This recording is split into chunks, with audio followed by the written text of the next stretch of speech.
My name is Olivia Urban, and I am going to be talking about the communication with the disabled.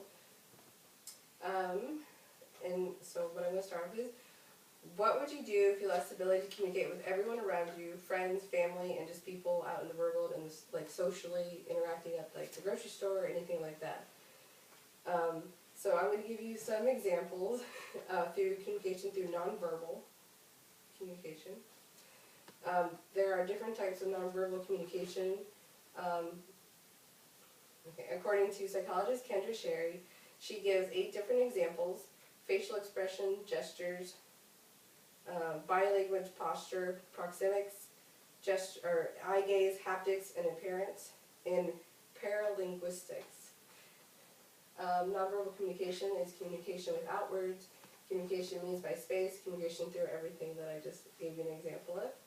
Nonverbal communication can send messages all throughout, through your environment as well. You can feed off what's going on around you and the people around you.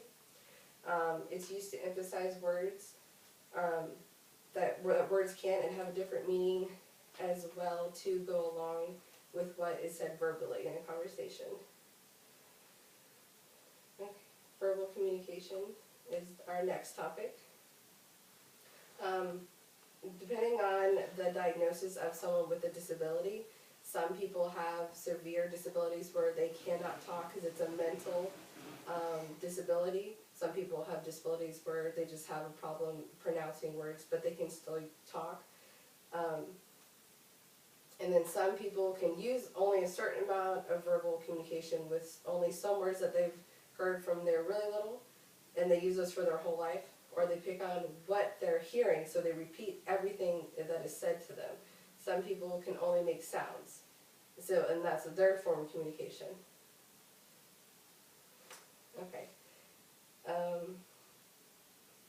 So next is we have talked about verbal and nonverbal communication. Now let's talk about how, with these disabilities, people with disabilities can adjust and teach themselves to communicate all by themselves. So communication can once again, be formed in different ways, and they can teach themselves, or you can teach them, or their family or their support that they have on staff. An example of this is an article written by Hagen L. Kirk, where communication with a young girl named Gemma. She was assisted in communication through facilitated communication, which is known as FS or FC. It isn't something that people like, though, because you have to be assisted. It's a computer, so someone takes their hand or suggests a picture or a sentence or a word for them to choose. So people think it's not, whoever has a disability and is using it, they feel as if it's not really, they're not using their right to express themselves because someone is helping. But it's still a really good form for those who, at least to jumpstart somewhere. And then technology. Technology nowadays there's computers, tablets, Androids, your cell phones, PCs, iPads. All of those now come with apps or applications, whatever you want to call them.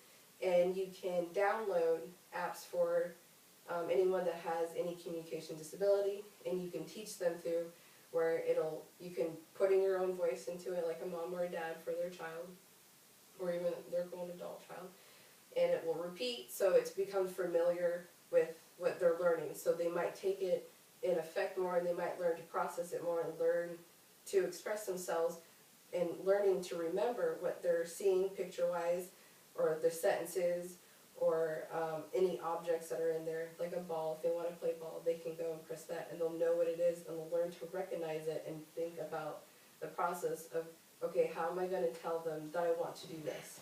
And that way they'll learn, though. Another example is back to the FC, the facilitated communication, which is assisted, though, but it's still a really great way for people to learn how to somewhat communicate, even though someone's assisting them. It's because some of them don't know how to communicate at all. So at least in this way, if they ever need help, or if they're getting hurt or endangered, they can find a way to do that. And same with the apps as well on the tablets and things like that, they'll learn to hopefully form a sound or a certain word that you'll be able to hear. And from that, they can communicate to you about if they're sick, or if they're sad, if they're angry, happy, or if they hurt themselves and maybe you didn't notice, but they can at least tell you in some way. So they're learning how to communicate with you and all the people around them. And then with the apps, though, there's certain ones. There's a MyTalk that a lot of people in the autism community use, and also the Tap to Talk.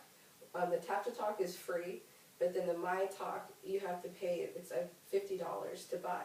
So some of them are free, which is really nice because some of it can get very expensive. But it's nice to be able to go in and have whoever it is with you that has a disability to learn how to use it, and they can use it themselves, so they feel more independent. That way they feel like they build their confidence, and it'll build maybe a self-esteem if they don't have one.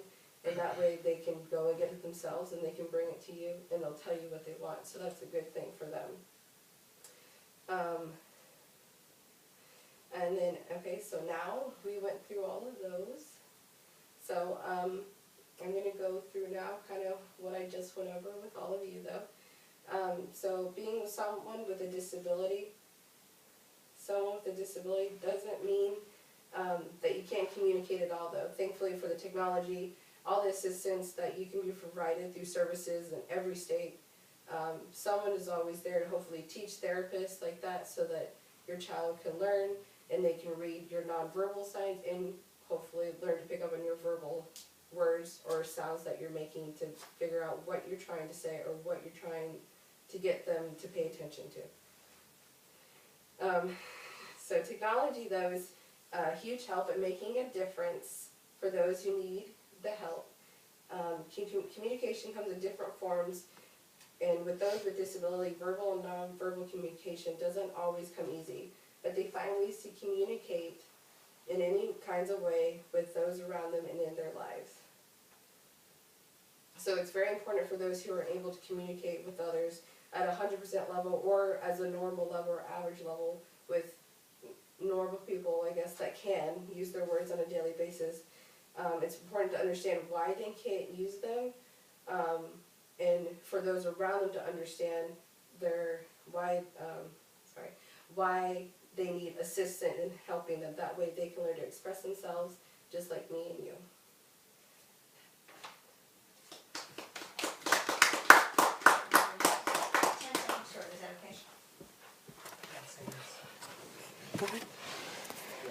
Over? No, 8 seconds short. Here's my audience. 7 seconds. About 8 minutes. There we go.